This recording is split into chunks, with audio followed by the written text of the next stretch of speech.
Oknum polisi berpangkat Bribka berinisial JS ditangkap Satres Narkoba Polres Tapanuli Utara pada Sabtu 18 Maret lalu sekira pukul 13 waktu Indonesia Barat.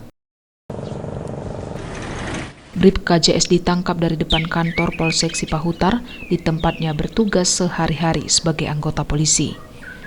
Setelah dilakukan penggeledahan, ditemukan barang bukti berupa satu buah plastik klip bening berisi serbuk kristal warna putih diduga narkotika jenis sabu dengan berat 0,7 gram.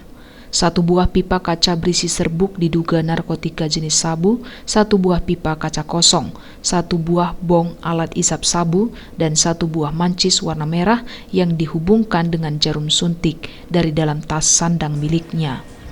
Kasih Humas Polres Tapanuli Utara Barencus menjelaskan, setelah diperiksa, JS mengaku mendapat barang haram tersebut dari dua rekannya berinisial HJS dan L.